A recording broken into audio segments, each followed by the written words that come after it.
안녕하세요. 에이스입니다. 오늘은 제 영상에 달린 한 댓글에 대한 이야기를 좀 해볼게요. 제가 며칠 전에 그대가 조국 영화 후기 영상을 올렸습니다. 근데 어떤 분이 댓글을 달았더라고요. 그분이 다신 댓글의 요점은 아주 간단했습니다. 네가 틀렸다. 조국은 유죄다. 라는 거였어요. 저는 조금 어이가 없었죠. 왜냐하면 제가 언제 조국 전 장관의 가족이 무죄라고 주장했나요? 그 영상에서 저는 분명히 조국 전 장관의 가족이 잘못한 부분이 있다라고 했거든요. 근데 이분은 혼자서 약간 흥분을 하신 것 같아요. 댓글 4개를 한 번에 올립니다. 그러면서 인지 부조화가 와서 자괴감이 들지 않냐, 쌍욕을 하려다가 참았다. 왜 참았는지 모르겠어요. 그냥 하시지. 추잡하고 구차한 변명하지 마라. 그냥 네가 틀렸다. 등등의 워딩을 남발했습니다. 그러면서 저한테 판결문은 읽어봤냐? 판결문에 답이 있다. 이거 반박해봐라. 못하지. 뭐 이러고 저에게 혼자 질문도 하고 뭐 훈수를 두기까지 합니다. 저는 논쟁이 길어지는 것이 싫어서 그분의 댓글에 대한 답글을 하나 달고 이후에 달린 댓글은 삭제하겠다라고 말하고 그냥 마무리 지었어요. 그러니까 이분의 댓글에 재밌는 부분도 있고 이분이 제게 질문하신 것도 있고 해서 대답도 할 겸 영상을 올립니다. 댓글을 통해서 알 수 있는 개, 돼지들의 특징. 시작하기에 앞서서 저는 저와 다른 입장을 가지고 있다고 해서 다 개돼지라고 부르지 않습니다. 제가 개돼지라고 부르는 인간들은 사고력, 이해력이 현저히 떨어지는, 그냥 뇌는 장식이고 합리적인 추론 없이 빨아대는 종족들 있죠. 그런 애들을 저는 개돼지라고 부르는 거거든요. 아무튼 제 영상에 달린 댓글을 보면서 이 개돼지들의 특징을 한번 볼게요. 첫 번째는 뭐냐면 핵심이 뭔지를 모른다라는 거예요. 파악을 못하는 건지 의도적으로 피하는 건지는 모르겠는데 아주 많은 개 돼지들은 핵심이 아닌 엉뚱한 부분을 건드립니다. 제가 올린 영상과 그 영화에서 말하는 핵심 주장이 조국 전 장관과 그 가족이 무죄다라는 거였나요? 전혀 아니죠. 그대가 조국 영화를 봐도 감독인 이승준 님의 인터뷰를 봐도 그 영화가 말하는 바는 조국 전 장관이 무죄라는 게 아닙니다, 여러분. 조국 전 장관 가족에 대한 검찰의 수사 과정과 언론의 편협한 보도 형태, 재판부의 구분 판결, 이런 걸 문제 삼는 거였거든요. 과정에 문제가 있기 때문에 판결에도 문제가 있다. 그 판결에 대해서 다시 생각해 봐야 한다. 라는 문제 제기를 한 거예요. 그리고 그게 핵심 주장이고요. 이승준 감독님이 인터뷰에서 다 말하잖아요. 검찰이라는 권력은 견제받지 않는다. 검찰을 견제할 수 있는 건 국민밖에 없다. 그 검찰의 수사가 과연 올바른 과정이었는지 국민들에게 영화를 통해 알리고 싶었고 기록으로 남기고 싶었다. 이거 인터뷰에서 다 말한 내용이거든요. 제 영상은 거기서 한 걸음 더 나아가서 그들의 기준과 잣대가 공정하지 못했고 그들이 말하는 그 정의와 공정이 왜 다른 사람들에게, 여권 인사들에겐 겨누지 않았냐, 그게 구분 정의다, 이걸 이야기하는 거였거든요. 근데 제 영상에 댓글을 단 그 개 돼지들의 대표, 뭐 그냥 줄여서 개 대표라고 할게요. 그 개 대표는 대뜸 조국은 유죄고 넌 틀렸다 이러고 있어요. 그리고 판결문에 답이 있답니다. 아주 대단한 포청천 납셨어요. 아주. 제 영상과 영화에서는 처음부터 끝까지 그 판결문이 나오게 된 과정, 검찰의 수사와 기소가 문제가 있다. 거기에 언론들이 일조해서 여론재판 분위기를 몰아갔다. 재판부가 변호인 측의 핵심 증인, 핵심 증언들을 의도적으로 묵살했고 검사 측의 입장만 적극 받아들여서 그 판결문에 문제가 있다. 라는 걸 지금 말하고 있는데 이 개 대표는 자꾸 판결문에 답이 있답니다. 참 말이 안 통하죠. 그러니까 이 개 대표가 뭐라고 주장하는지 뒤에서 자세히 소개해 드릴게요. 이런 식으로 나오면 대화가 안 됩니다. 말이 안 통해요. 저는 황당하죠. 내가 말한 건 그게 아닌데 자꾸 다른 소리를 하니까. 핵심은 못 잡고 지 혼자 쇄도 복싱을 하면서 흥분을 합니다. 개 돼지들의 특징. 핵심이 뭔지를 전혀 모른다라는 거죠. 바로 두 번째로 넘어갈게요. 두 번째 개 돼지들의 특징은 뭐냐면 물타기입니다. 다시 말씀드리지만 계속 말해요. 영화에서 말하는 바 그리고 제가 말하는 바는 검찰과 언론, 재판부의 구분 정의, 편협한 기준, 무너진 공정 이런 이야기였어요. 근데 이 개 대표는 제가 던진 문제 제기에 대해서는 한마디도 안 합니다. 한마디 대답도 없어요. 그리고 딴소리를 해요. 뭐 거창하게 이야기합니다. 인지 부조화가 어떻고 뭐 그러면서 저한테 오히려 질문을 하더라고요. 아니 논쟁을 하든 토론을 하든 먼저 문제를 낸 사람의 질문에 답을 해야 진도가 나가는 거잖아요. 제가 문제 제기를 했는데 거기에 대한 대답은 하나도 안 하고 지가 오히려 문제를 내고 앉아 있어요. 답을 안 할 거면 댓글을 달질 말든가. 굳이 혼자 흥분해서 댓글 달면서 문제에 대한 답은 안 하고 지 하고 싶은 이야기만 해요. 논점을 흐리는 거거든요. 물타기죠. 이게 개돼지들의 특징이에요. 질문에 대한 답은 안 하면서 엉뚱한 소리 하는 거. 최근에 대표적인 사례들 몇 가지만 볼게요. 김건희의 부적절한 행동에 대해서 지적을 하죠. 그러면 개돼지들이 대뜸 뭐라고 하냐면 그럼 김정숙은 이렇게 나옵니다. 이거 윤석열도 이러거든요. 이 화법들이 다 비슷해요. 새 정부의 내각 구성이 너무 검찰 편향적인 거 아니냐, 검사 출신들로 채워진 거 아니냐, 이렇게 지적을 했더니 윤석열이 뭐라고 해요? 앞선 문재인 정부는 민변 출신들로 채우지 않았냐? 이렇게 나오는 거예요. 아니, 지들이 이전 정권이 싫어서 정권 교체를 한 거라면 그럼 지들은 달라야 될 거 아니에요. 니들이 그렇게 욕하던 전 정권과 똑같이 놀 거면 그럼 정권 교체는 왜 한 거냐라는 거죠. 문제 제기를 하면 그 문제에 대한 답을 해야 다음 논점으로 넘어가는데 논점을 흐립니다. 그럼 이건, 그럼 저건, 이러고 딴소리를 해요. 그런 식으로 하면 정상적인 토론, 논쟁 전혀 진행이 안 돼요. 하긴 뭐 개, 돼지랑 토론을 시도하는 것 자체가 무리긴 하지만 아무튼 이게 대화가 안 된다라는 것이죠. 그럼 이 개 대표가 어떤 소리를 했냐? 이게 또 세 번째 특징과 연결이 됩니다. 바로 넘어갈게요. 세 번째 우리 개, 돼지들의 특징은 뭐냐면 지가 알고 있는 사실이 엄청난 것인 줄 안다 착각하는 거죠. 우리 개 대표님께서는 그래도 좀 자료 좀 찾아보신 개 같아요. 조국 가족이 유죄인 증거에 대해서 두 가지를 언급합니다. 판결문 운운하면서 첫 번째, 조민양이 동양대 봉사활동을 했다고 한 날짜에 조민양이 서울에서 신용카드를 사용한 증거가 나왔다. 경북 영주에서 봉사활동을 했다는 사람이 어떻게 그 날짜에 서울에서 신용카드를 쓸 수 있냐? 이건 그날 동양대 봉사활동을 가지 않았다는 빼박 증거다. 두 번째, 정경심 교수가 표창장을 위조했다는 건 검찰이 다 밝혀냈다. 정경심 교수가 자택에서 PC를 이용해서 표창장 위조한 객관적인 증거가 있다. 라는 거예요. 이게 개 대표의 주장입니다. 제가 이 두 가지를 다 설명하면 글이 길어질까봐 답을 안 했거든요. 그랬더니 개 대표가 뭐라고 하냐면 봐봐라, 너 이거 반박 못하지? 이러고 있다. 진짜 의기양양해요. 아주. 이게 또 개 돼지들의 특징이거든요. 지가 알고 있는 게 마치 엄청난 사실인 것처럼 착각하는 거. 아니, 제가 할 말이 없어서 안 한 게 아니라 할 말이 너무 많아서 글로 쓰기 귀찮아서 안 한 건데 아주 그냥 대단한 날카로운 부분을 지적한 것처럼 그러고 있죠. 영상을 찍는 김에 제가 설명을 해드릴게요. 저 개 대표 스스로는 굉장히 날카롭다라고 생각하는 것 같은 저 이야기들 언론 보도로는 잘 안 나왔지만 이미 아는 사람은 다 아는 이야기입니다. 제가 올린 영상에서 말씀드렸죠. 이 개돼지들아, 조국과 관련된 책을 단 한 권이라도 좀 사서 읽어보라고. 깔려면 좀 뭘 알고 까라고. 왜냐하면 저거 다 책에 나와 있는 내용들입니다. 저 개 대표가 올린 그 공격들 알고 보면 오히려 검찰이 얼마나 어이없는 집단인지를 잘 보여주는 예라고요. 먼저 조민양의 카드 사용 내역, 저 개 대표가 했던 지적, 이거 검사들이 주장한 거거든요. 검사들은 카드 사용 내역을 중요한 증거랍시고 재판 과정에서 두세 번 써먹습니다. 제가 설명을 해드릴 테니까 여러분이 한번 잘 듣고 판단을 해보세요. 첫 번째, 2012년 1월에 있었던 동양대 영재교육 프로그램.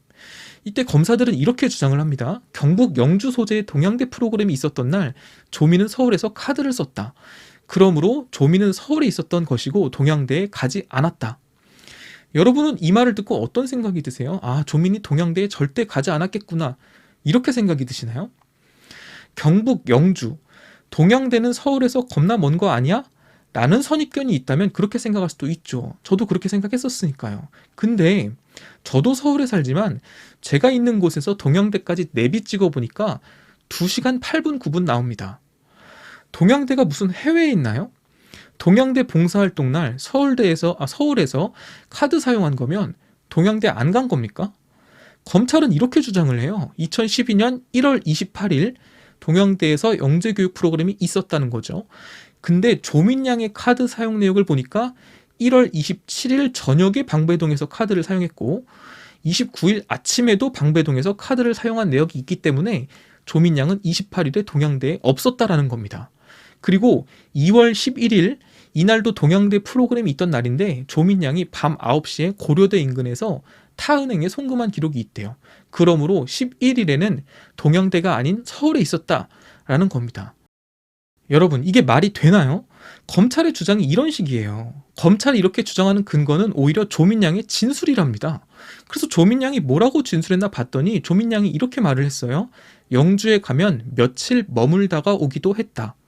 이 말은 동양대에 갈 때 며칠 있을 수도 있고 아닐 수도 있다 라고 해석해야 맞는 거 아니에요? 근데 검찰은 이 말을 어떻게 해석하냐면 동양대에 가면 무조건 1박 2일로 갔다 라고 단정을 지어버립니다. 당일치기로 갔다 올 수도 있다는 가정을 완전히 배제해버려요. 아니 이게 도대체 말이 되는 논리냐고요. 정경심 교수님은 영주에 숙소가 있었습니다. 근데 서울과 영주를 당일치기로 왕복하는 경우도 아주 많았대요. 왜? 2시간 거리니까. 근데 검찰은 조민양에 대해서는 당일치기로 영주를 왕복했다라는 사실을 아예 배제해버립니다. 이런 주장이 합리적인 거예요? 이게 옳은 겁니까? 이런 주장을 한 검찰이나 그걸 받아들인 재판부의 판결이 공정하냐고요. 근데 자꾸 판결문에 답이 있다라는 거예요. 저는 그 판결, 그 과정이 문제가 있다라고 하는 건데. 두 번째는 더 황당해요. 잘 들어보세요.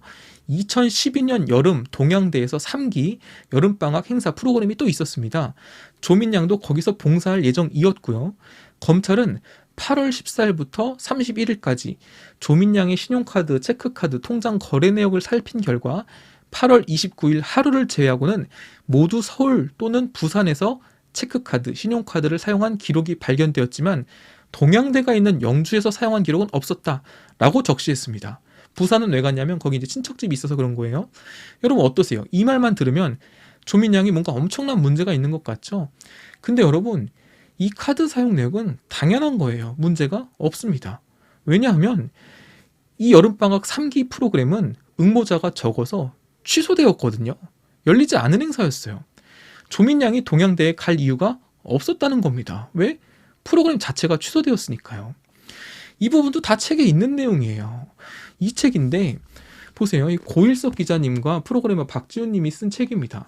이 책에 보면 다 그 내용이 있어요. 이미 다 설명된 내용입니다. 35쪽과 31쪽. 물론 뭐 영상으로 안 보이시겠지만 네.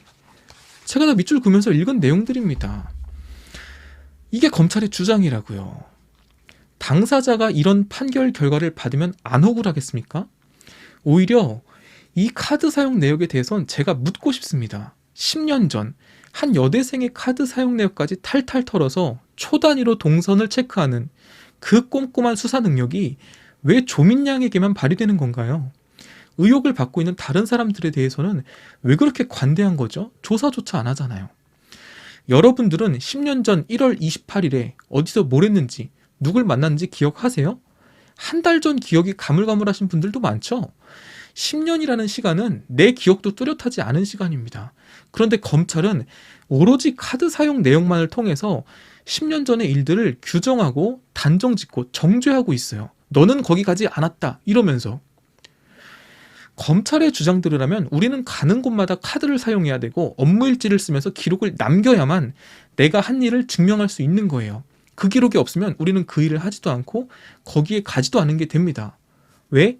기억이 뚜렷하지 않으니까요. 증인이 없으니까. 이게 말이 되냐고요. 그런데 우리의 개 대표는 이걸 받아들이고 판결문에 답이 있으니 무조건 판결문을 믿으랍니다. 깝깝하죠. 그리고 개 대표가 주장한 IP, 이거는 제가 다루지 않을게요. 피하는 게 아니라 내용이 너무 길고 일일이 설명하면 영상이 너무 길어집니다. 개 대표님, 그리고 이 사태가 궁금하신 분들 다시 말씀드리지만 이 책을 한번 읽어보세요. 고일석 기자님과 이 뒷부분은 박지훈이라는 프로그래머, 포렌식 전문가가 집필을 직접 한 부분이거든요. 검찰이 얼마나 황당한 주장을 하는지, 변호인과 증인들, 조국 전 장관 가족의 주장이 얼마나 어이없는 이유로 묵살되는지 여기 기록이 다 되어 있습니다. 그 책이 틀린 거 아니냐? 이 책의 내용이 잘못된 거면 어떡하냐? 그러니까 읽어보시라고요. 이 책에 기록된 내용들은 객관적인 증거와 비교를 담고 있습니다. 그 정도는 판단할 수 있어야죠. 어떤 게 사실이고 어떤 게 의견인지. 이 책 말고도 다른 책들도 많아요. 한번 보시라고요. 이런 책. 그렇게 피의자가 된다. 네. 정경심 교수에 대한 검찰과 언론의 만행을 고발한다. 이런 책들이 있죠. 그리고 또 이런 책들이 있죠. 검찰개혁과 촛불시민. 여기에는 시간별로 아주 상세하게 다 기록이 되어 있습니다. 그리고 조국 장관님 쓴 조국의 시간 같은 경우도 그때의 심경을, 그때의 상황을 잘 설명해 주시죠. 이런 것도 한번 읽어보라고요. 참 답답하면 내가 이거 책 소개를 왜 하고 있나. 검찰개혁과 조국대전 1권 2권 이런 것도 이런 책에 다 설명이 돼 있어요. 이 사건의 전말과 이 사건의 이상한 부분들. 그러니까 쓰레기 같은 기사 몇 개 보고 떠들지 말고 지들이 마치 뭐 대단한 거 아는 것처럼 넌 왜 그런 책만 읽냐? 그쪽 편 책만 읽는 거 아니냐? 아니라니까요. 반대편 책도 읽습니다. 이런 책들 이거 조국 흑서라고 하는 이 쓰레기 같은 책 있잖아요. 권경이가 쓴 무법의 시간. 이런 책도 다 읽는다고요. 반대편 진영의 사람들은 뭐라고 말하는지, 뭐라고 생각하는지. 여러분들이 시간이 되신다면 이 두 진영의 책을 비교해서 읽어보면 판단이 어느 정도 된다니까요.